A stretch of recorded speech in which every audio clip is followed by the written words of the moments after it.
मेरा YouTube channel. और आज की क्लास में हम सीखेंगे जो हमारा टॉपिक है आज का, to find the discount and GST of gross amount. मतलब डिस्काउंट और जीएसटी हम कैसे फाइंड करते हैं किसी भी अमाउंट के ऊपर, इन चीज़ों के ऊपर हम आज डिस्कस करने वाले हैं। फाइन, तो स्टार्ट करते हैं। हमारा सबसे पहला ऑप्शन बनेगा प्रोडक्ट नेम का। हमने यहाँ पे लिखा प्रोडक्ट नेम। प्रोडक्ट नेम लिखने के बाद हमारा दूसरा कॉलम बनेगा यूनिट प्राइस का। हमने यहाँ पे लिखा यूनिट प्राइस। यूनिट प्राइस के बाद हमारा कॉलम बनेगा क्वांटिटी। क्वांटिटी डाला हमने। क्वांटिटी डालने के बाद हमारा कॉलम बनेगा टोटल। टोटल का मतलब मीन्स दैट कि टोटल अमाउंट कितना आएगा। उसके बाद हमें मिलेगा डिस्काउंट, और हमें डिस्काउंट देना पड़ेगा। डिस्काउंट हम दो तरीके से देते हैं। एक तरीका हम परसेंटेज वाइज, तो यहाँ मैं 10% डिस्काउंट यूज़ करूँगा, और दूसरा आप अमाउंट वाइज भी दे सकते हैं। थर्ड आता है फिर से टोटल अमाउंट निकलेगा। उसके बाद हमें जीएसटी ऐड करना है, देन हमारे पास निकलेगा ग्रॉस अमाउंट। फाइन, चलिए स्टार्ट करते हैं। प्रोडक्ट नेम यहाँ से एक बार इसको एडजस्ट करते हैं, और एडजस्ट करने के बाद हम स्टार्ट करते हैं यहाँ से।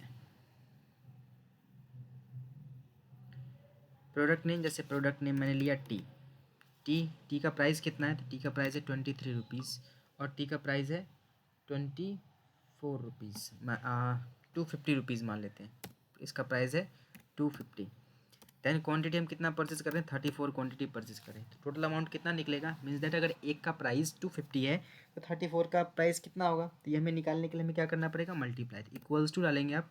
एक्सेल के अंदर पता है आपको पहले से, एक्सेल के अंदर जितने ये फॉर्मूला स्टार्ट होते हैं इक्वल्स टू स्टार्ट होते हैं। इक्वल्स टू डालने के बाद हम 250 को सेलेक्ट करेंगे, मल्टीप्लाई का साइन लगाएंगे और इसको सेलेक्ट करेंगे, एंटर करेंगे, हमारे पास आंसर आ जाएगा। अगर ये तरीका आपको नहीं पसंद या मैनुअली लगता है, आप यूज़ कर सकते हैं फार्मूला का। फार्मूला हमारे पास प्रोडक्ट डालने के बाद आप इस रेंज को सेलेक्ट करेंगे, एंटर करेंगे, तो आपके पास टोटल निकल करके आ जाएगा। फाइन, दोनों ही तरीके में आंसर आपका सेम आएगा। उसके बाद आता है डिस्काउंट निकालना। 10% डिस्काउंट है, ऑब्वियस सी बात है, हम 10 जो डिस्काउंट देंगे टोटल अमाउंट पे देंगे। इक्वल्स टू टोटल अमाउंट को सेलेक्ट करने के बाद मल्टीप्लाई करेंगे, और जितने परसेंट का आपका डिस्काउंट है वो डिस्काउंट यहाँ पे देंगे, एंटर करेंगे। 850 आपका डिस्काउंट निकल के आ जाएगा। फिर बोलेगा डिस्काउंट देने के बाद का टोटल अमाउंट, तो डिस्काउंट देने के बाद का अगर आपको टोटल अमाउंट फाइंड करना है तो वो निकलेगा इक्वल्स टू पिछले वाले टोटल अमाउंट में से आप डिस्काउंट वाला प्राइस माइनस कर देंगे, तो आपका टोटल अमाउंट निकल करके आ जाएगा। और इस पर जीएसटी लगेगा कितने परसेंट, तो इस पर जीएसटी लगेगा 18% की जीएसटी हम लगा रहे हैं यहाँ पे।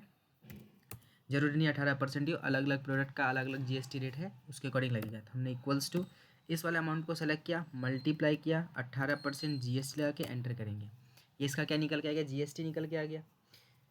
जीएसटी के बाद ग्रॉस अमाउंट अगर फाइंड करना है, इक्वल्स टू जो टोटल अमाउंट था, टोटल अमाउंट को प्लस करेंगे किससे, जो हमारा जीएसटी है वो अमाउंट ऐड करेंगे, तो 9,027 रुपये का। मीन्स दैट जो टोटल अमाउंट कितने का था, जो टोटल प्राइस कितना बैठता था 8500, उसमें डिस्काउंट लगाने के बाद और जीएसटी ऐड करने के बाद इसका ओवरऑल प्राइस कितना हो गया, 9,027 रुपये।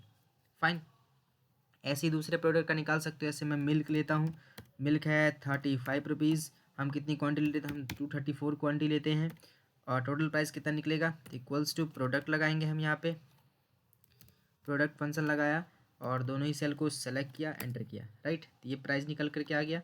फिर डिस्काउंट है, इक्वल्स टू सेलेक्ट करेंगे, मल्टीप्लाई बाय 10% है, तो 10% डाल के टैब दबाएंगे। टोटल अमाउंट निकालना है, इक्वल्स टू इस वाले सेल में से माइनस करेंगे इस वाले सेल को और एंटर करेंगे। फिर जीएसटी निकालना है, तो इक्वल्स टू इस वाले अमाउंट को सेलेक्ट करेंगे, मल्टीप्लाई का साइन लगाएंगे, और 18% जीएसटी, तो 18% यहाँ पे आप डालेंगे, आपका निकल कर आ जाएगा। फिर टोटल अमाउंट निकालना है, इसको सेलेक्ट करेंगे, प्लस करेंगे, इससे एंटर करेंगे, ये आपका निकल करके आ जाएगा, राइट। अगर इसी की जगह मुझे सॉल्ट लेना है, तो सॉल्ट जब मान लो 22 रुपीज़ का सॉल्ट है और मैंने क्वांटिटी परचेज किया 456, अब मैं क्या करूँगा, यहाँ से लेकर के आया, इन सारे को ही नीचे तक लेकर आया, कंट्रोल डी का यूज़ करूँगा, सारा आंसर अपने आप निकल करके आ जाएगा। अगर इसके बाद मान लो मैंने सोप परचेज़ किया, सोप का प्राइस है 12 रुपये, मैंने परचेज़ किया 890 क्वांटिटी, ठीक है। मैं दोबारा से इन सबको सेलेक्ट करके नीचे आऊँगा, कंट्रोल डी प्रेस करूँगा, मेरा आंसर निकल करके आ जाएगा। फाइन, तो इस तरीके से आप अपने प्राइस पे, अपने जो भी आपका प्रोडक्ट है उस प्रोडक्ट पे उसका टोटल अमाउंट फाइंड कर सकते हैं, डिस्काउंट फाइंड कर सकते हैं, जीएसटी लगा करके आप कस्टमर को ग्रॉस अमाउंट बता सकते हैं। ये जो इधर अमाउंट आ रहा है ये कस्टमर को पे करने वाला अमाउंट आ रहा है। Fine, I hope you understand. If you have any doubt, अगर आपको कोई डाउट आता है आप बेशक आप मेरे कमेंट सेक्शन में कमेंट कर दीजिए, अदरवाइज़ आप मेरे से व्हाट्सएप पे पूछ लीजिए।